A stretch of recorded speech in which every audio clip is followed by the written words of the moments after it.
Hey guys, welcome back to my channel English साहित्य। आज हम लोग the road not taken poem का हम क्वेश्चन आंसर्स करने वाले हैं।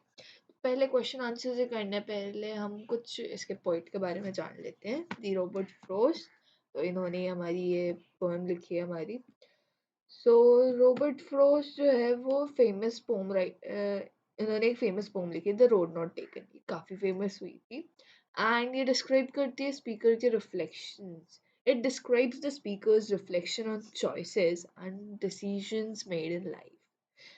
तो ये स्पीकर के चॉइसेस जो स्पीकर चूज करता है उसके बारे में, उनके रिफ्लेक्शन मतलब उसके बारे में बता रहा है। एंड डिसीजंस, एंड जो उन्होंने डिसीजंस लिए हैं उसके बारे में बताती है ये पोएम हमें।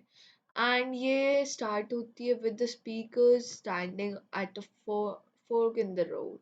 तो ये हमें ये बता के स्टार्ट करती है कि स्पीकर जो है एक ऐसी जगह पे खड़ा है रोड पे, facing two paths and contemplating with one to take. अब जो स्पीकर है हमारा, वो एक ऐसी जगह पे रोड पे खड़ा है, जैसे आप देख सकते हैं डाइवर्जन है हमारी ये दो, है ना। तो यहाँ से एक रोड आती है एंड ये डाइवर्ज हो रही है। तो हमारा जो स्पीकर है he is at this particular point. तो यहाँ पे खड़ा and he is not thinking that अब मुझे कौन सा पाथ चूज करना चाहिए। सो एंड ये क्वेश्चन है, have you ever faced a dilemma while making a decision. तो डायलेमा मतलब आपको कभी कंफ्यूजन हुई है, कभी मतलब परेशानी हुई है कोई डिसीजन बनाते टाइम। ऑफ कोर्स हुई होगी, लाइफ में ऐसे बहुत सारे स्टेजेस आते हैं जब आपको कोई कंफ्यूजन हो और आप उसे चूज करने में बहुत ज़्यादा कंफ्यूज रहो। So let's read the theme of this poem.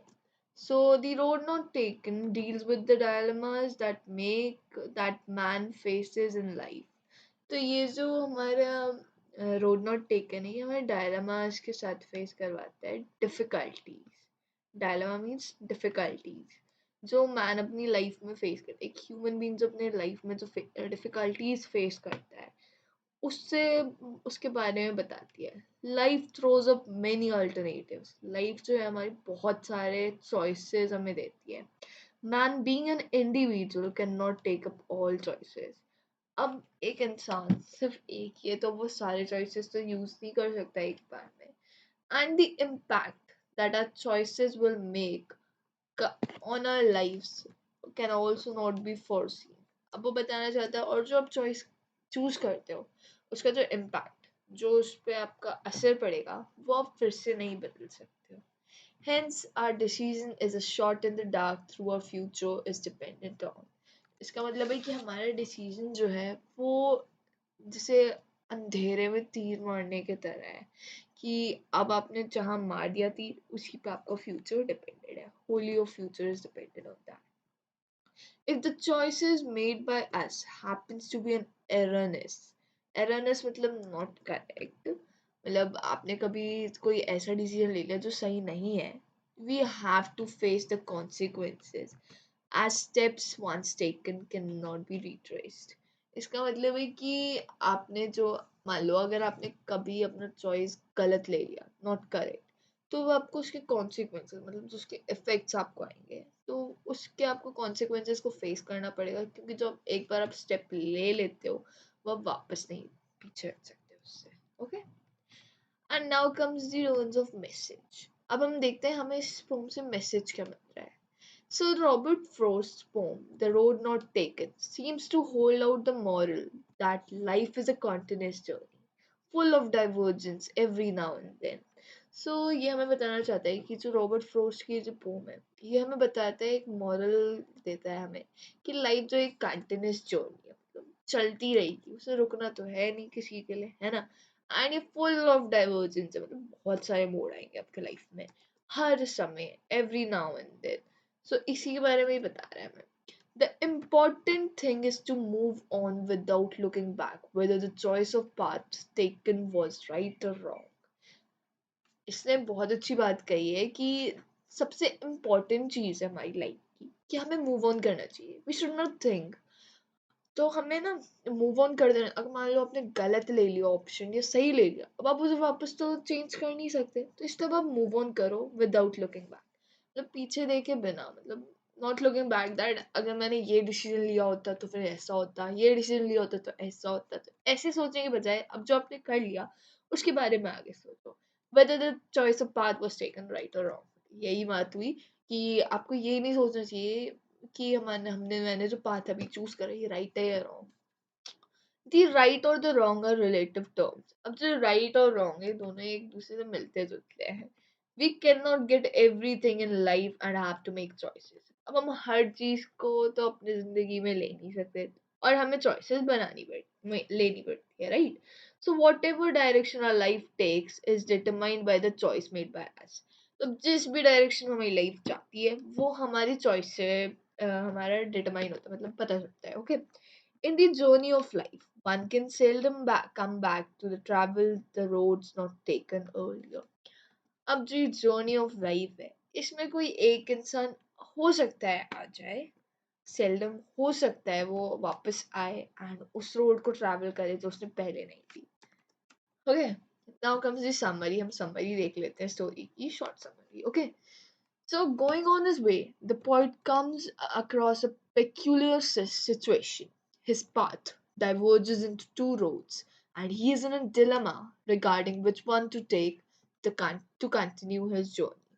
अब इसमें बताता है हमें जो पॉइंट है वो ऐसी पेक्यूलर सिचुएशन, पेक्यूलर मतलब इतनी टफ टाइप की डिसीजन मेकिंग सिचुएशन में है जहाँ पे पॉइंट का पाथ जो है वो डाइवर्ज होता है टू रोड्स में। लाइक आई टोल्ड यू ना, डाइवर्जन ऐसे, I mean sorry, two roads है ये and one road is coming, right. तो हम लोग इधर से जाते हैं, we are going from right here and then road diverges.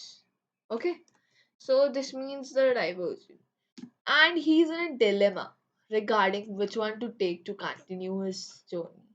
And वो एक ऐसी डिलेमा डिफिकल्ट सिचुएशन में है कि ये सोचते हुए कि उसे कौन सा पाथ लेना चाहिए उसकी जर्नी कंटिन्यू करने के लिए, right. So he gives careful thought to each and then chooses the grassy one because it being less travel and wanted way।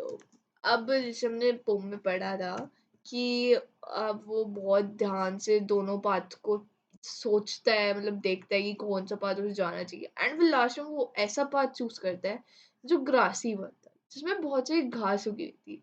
Because it was being less travel, क्योंकि less travel थी तो घास उग गई है ना। एंड वॉन्टेड वेयर, यहाँ पे पर्सोनिफिकेशन यूज हुई थी हमारी पोम में कि जो हमारा पाथ है उसे चाहता था कि वो घिसे थोड़ा, उस पे लोग चढ़ ले। तो यही सोचते हुए पोइट उस पे चढ़ा। his choice his choice makes all the difference in his life।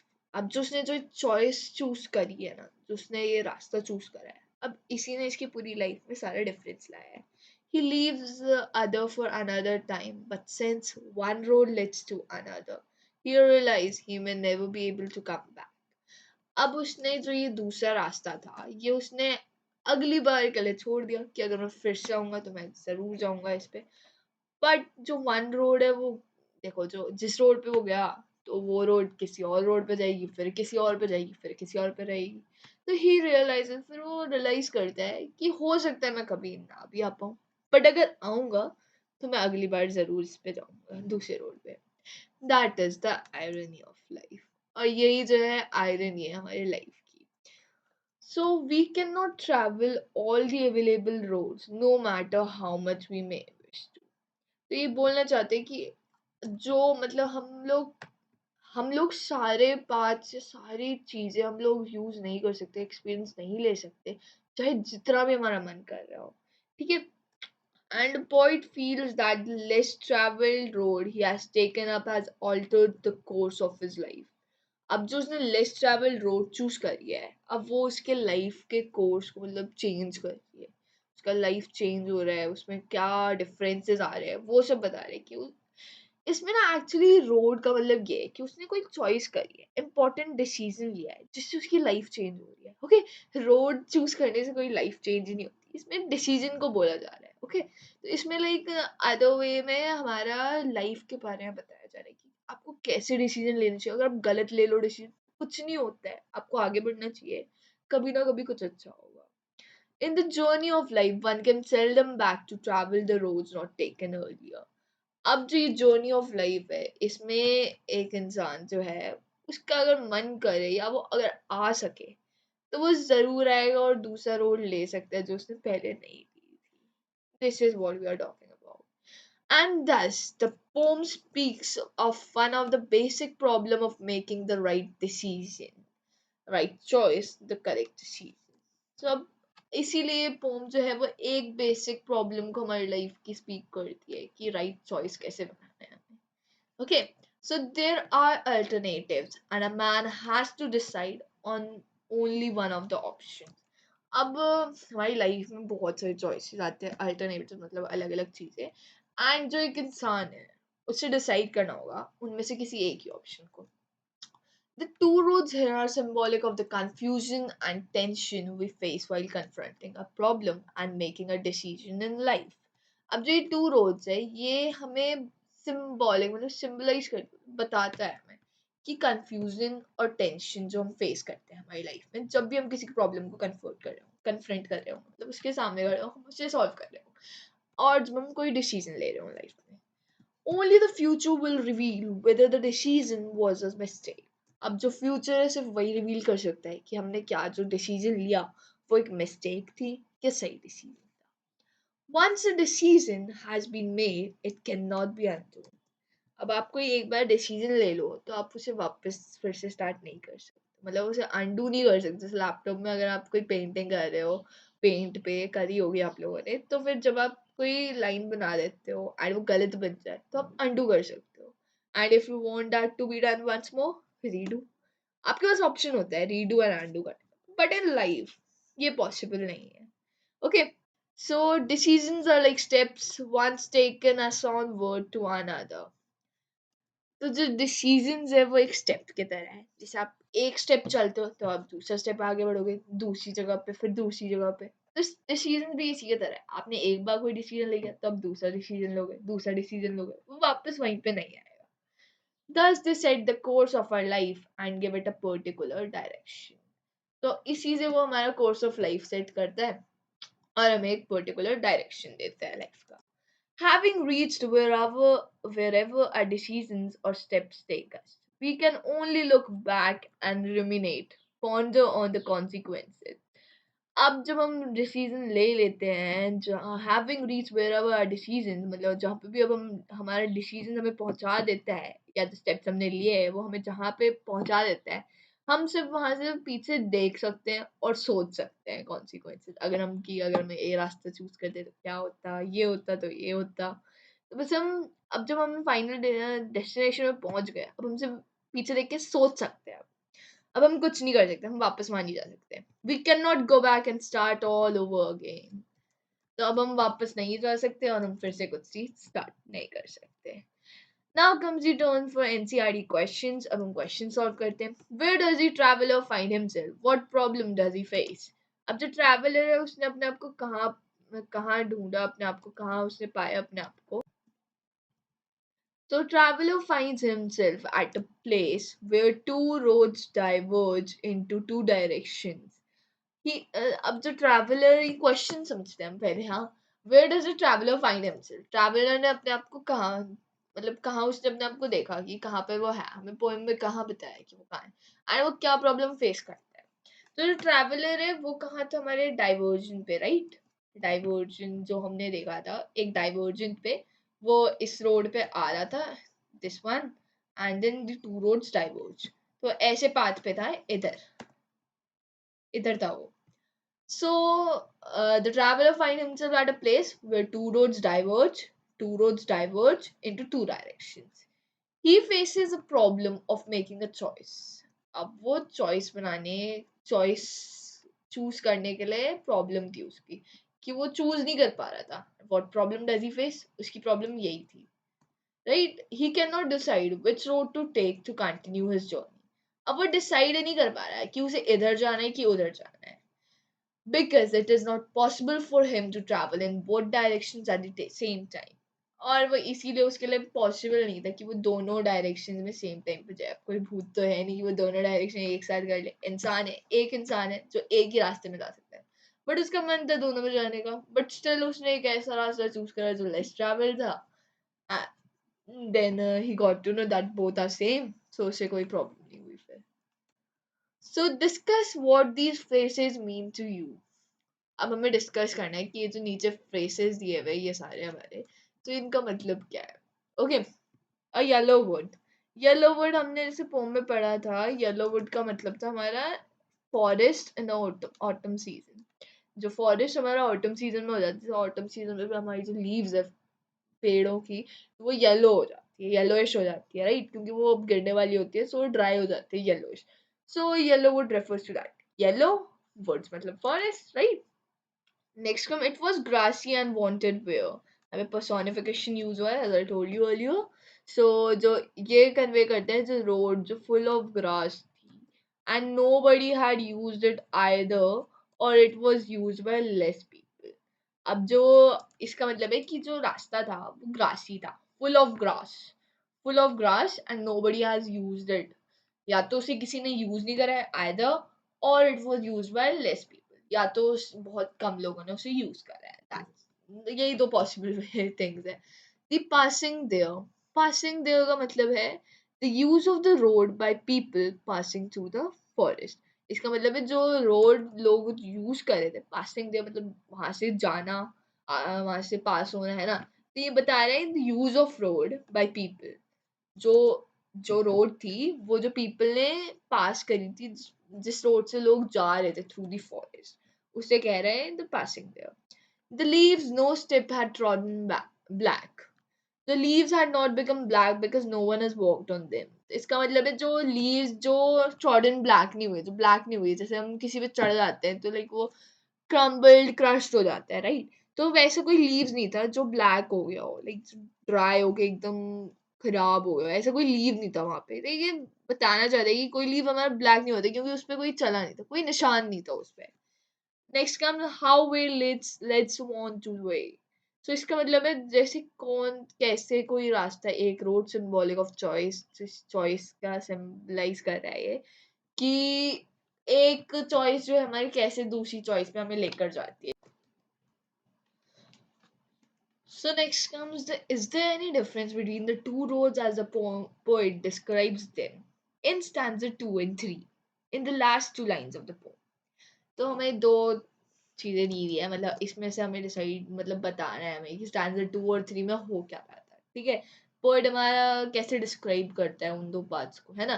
Standard 2 और 3 में वो डिस्क्राइब करता है पार्ट को, स्टैंडर्ड 1 में हमारा वो ये बताता है कि वो कैसे रोड पे खड़ा था, डाइवर्ज्ड वन, राइट, ऐसा आपको याद है. तो अब हमें ये बताना है कि स्टैंडर्ड 2 और 3 में क्या होता है, एंड देन लास्ट में इन the last two lines of the poem. First हम करते हैं स्टैंडर्ड 2 और 3 में क्या हुआ. The poet explains that only difference between the two roads was that the road had that he had took had a better claim or looked more impressive because it was covered with grass and looked as if it had been not much walked over. तब standard 2 में हमारा जो point है ये बताना चाहता है कि सिर्फ ओनली डिफरेंस, दो रोड में डिफरेंस था वो सिर्फ ये था क्योंकि जो दूसरी रोड थी वो ज़्यादा अच्छी दिख रही थी, वो लाइक ऐसी लग रही थी जो ग्रास से कवर है एंड वो ज़्यादा यूज भी नहीं है, इसलिए मेरे को उसमें जाना है. But end of the stanza में वो ये कहता है कि दोनों रोड जो है वो ऑलमोस्ट इक्वली वॉन्ट थी, मतलब दोनों रोड इक्वली यूज थी, पीपल जो चल के गए थे लोग दोनों equally use. In stanza 3, the poet says that on the morning both the roads were equally covered with leaves and that no person had stepped on them. तो अब स्टैंजा 3 में पोइट हमारा मतलब श्योर हो जाता है, ये इसलिए हमारे ऐसी लग रही थी क्योंकि इस पे क्योंकि सुबह का टाइम था, रात भर पत्तियां पत्तियां गिरी थी, तो अब पोइट को उससे सुबह के टाइम ऐसा लग रहा है जैसे पे कोई चला ही नहीं, बट सुबह के टाइम पत्तियां गिर के वो रोड ऐसी होगी जैसे मतलब सुबह के टाइम कोई चला नहीं, he was the first person to come there. तो फिर अब सुबह के टाइम उसे ऐसा लग रहा था कि कोई बंदा उस पर चला ही नहीं है, इसलिए वो थोड़ा कंफ्यूज था. बट फिर लास्ट में से पता चला कि दोनों तो इक्वली यूज्ड है, सब उस पर चले हैं. Next come in the last two lines of the poem. Last two lines of poem ये कहते हैं कि probably many years later in the future there was a difference between the two roads. तो लास्ट टू लाइंस में ये हमें ये ऐसा कहता है हमारा पॉइंट कि बहुत सालों बाद, ऑलमोस्ट बहुत सालों बाद फ्यूचर में मैं ऐसा बोलूंगा कि दोनों रोड्स में कुछ तो डिफरेंस था. क्योंकि उसने वो रोड ली जो लेस ट्रैवल थी एंड उसने उसके ज़िंदगी में जो डिफरेंस लाए वो सारे उसी रोड की वजह से। रोड का मतलब मैंने कहा ना आपको, रोड से नहीं है, मतलब चॉइस से है उसका, मतलब उसने कोई डिसीजन लिया जो उसने पूरी जिंदगी में, मतलब उसकी पूरी जिंदगी का उसने सारा इम्पैक्ट उस चॉइस को चूज करने की वजह से आया। ठीक है, and now comes the next question. What do you think the last two lines of the poem mean? Looking back, does the poet regret his choice or accept it? अब आपको क्या लगता है लास्ट टू लाइंस में pome का मतलब क्या है? जो पोएट है वो पीछे देख के ये सोचता है कि उसने सही चॉइस लिया या उसे लगता है कि उसने गलत चॉइस लिया। लास्ट टू लाइंस है पोम का है, ये हमारी थीम लाती है पोम की, कंफ्यूजन। ऑफ कोर्स कंफ्यूजन थी हमारी पूरी। सो कंफ्यूजन से हमारा मतलब ये है कि पोएट हमेशा कंफ्यूज था कि उसने ये चॉइस क्यों लिया, ये भी तो अच्छा था, बट उसने ये स्टार्टिंग में उसे बस उसने देख के सोच लिया कि ये चॉइस, ये पाथ ज्यादा यूज नहीं है इसलिए मैं इस पाथ में जाऊंगा। But this was a wrong decision, right? मतलब उसने गलत प्रिडिक्शन करी। रॉन्ग तो नहीं कह सकते, रॉन्ग तो उसके उस पे बेस करता है कि उसे रॉन्ग लगा या सही लगा। The line conveys that the poet had made a choice and his choice had a significant impact on his life. तो अब ये जो हमारा जो ये लाइन है ये हमें ये बताता है कि जो उसने चॉइस ली वो चॉइस काफी इंपॉर्टेंट था, उसने बहुत अच्छा चेंज या मतलब बुरा चेंज, सिग्निफिकेंट इम्पैक्ट लाया, चेंज लाया उसकी लाइफ में कुछ, एंड उसने वो जो चॉइस लिया उसने एक्सेप्ट कर लिया और अपनी जिंदगी में आगे बढ़ा। तो तो ये जो हमारी पोम है ये हमें एकदम ओपन एंड पे छोड़ देती है कि उसको ये अच्छा लगा डिसीजन या बुरा लगा। This is all, and this is all that जो हमारी इस पोम के लास्ट लाइन में बताया था। So, have you ever made a difficult choice, or do you think you will have difficult choice to make? How will you make the choice? For what reason?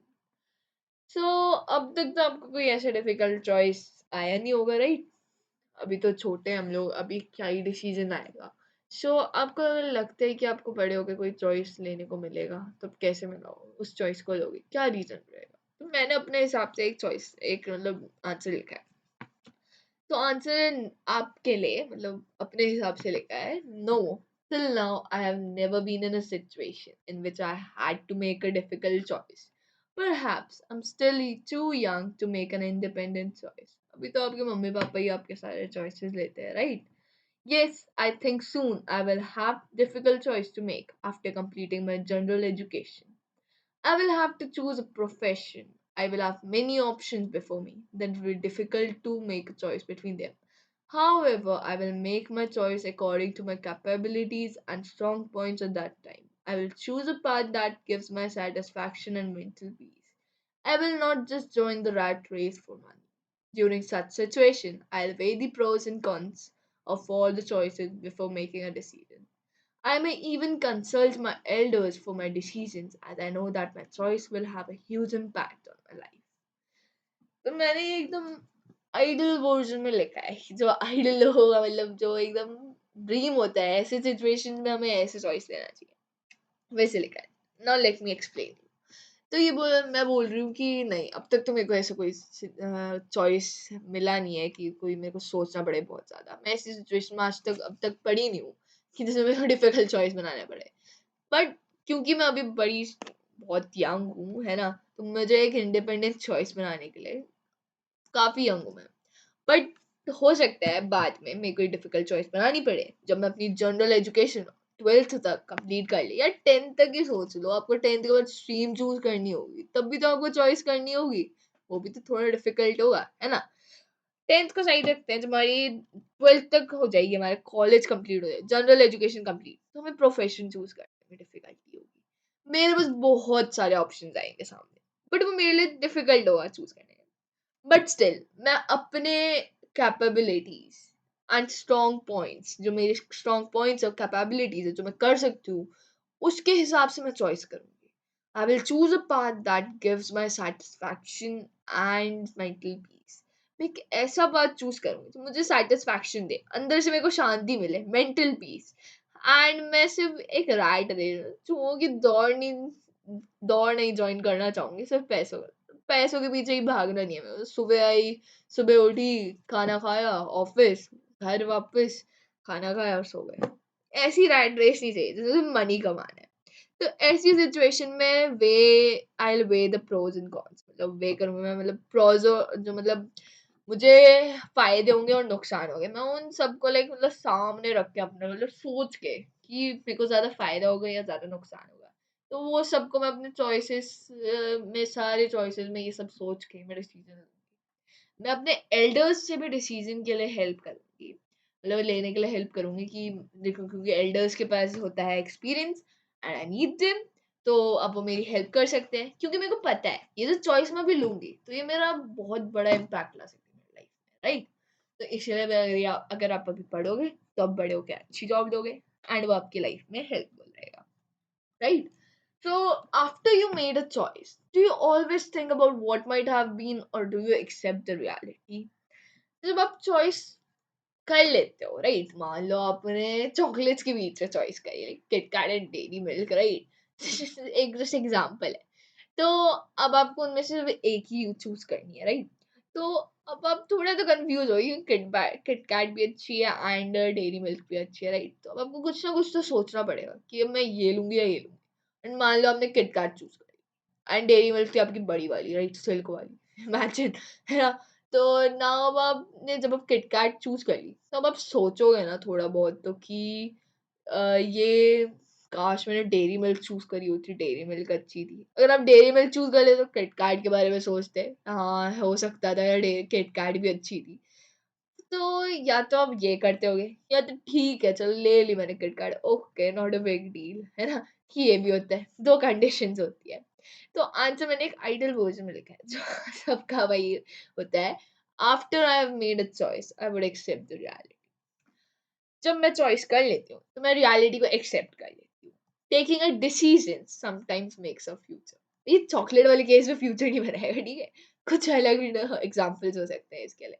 तो reconsidering a decision or contemplating over it is not a positive approach towards life. तो मान लो अगर आपने science choose कर लिया arts की जगह and आपको साइंस इतनी अच्छी लगती नहीं, बाद में आप रिग्रेट कर रहे हो कि मैंने साइंस क्यों ली, मेरे को साइंस पसंद ही नहीं। तो अब आर्ट्स और साइंस के बीच में आप रिग्रेट करोगे, तो इससे बेटर ये है अब आप वापस आर्ट्स ले नहीं सकते ना, राइट, क्योंकि अब तो आपने चूज कर लिया। तो अब आप आर्ट्स की तरफ देखने के बजाय आप जस्ट अपने लाइफ में आगे बढ़ो, पढ़ो science, science is also good, तो आप पढ़ सकते हो उससे, right. Such thoughts never allow us to be happy with what we have gain from our decision. तो अब जो ऐसे थॉट से ही हमें कभी हैप्पी नहीं रहने देंगे जो हमने डिसीजन से हमने कुछ अच्छा भी तो करा होगा, like pros and cons everything के होते हैं, है ना। तो अब कुछ अच्छा भी गेन करा होगा, अब हम उससे खुश नहीं होंगे एंड जो बुरा हुआ बस हम उसी ही सोचते रहेंगे। तो therefore I believe in sticking to my decision, तो इसलिए मैं अपने डिसीजन जो ले लेती मैं उस पे ही एकदम I stay on that. So thanks for watching. Don't forget to subscribe, like, share to your friends and comment and do subscribe. Thank you so much.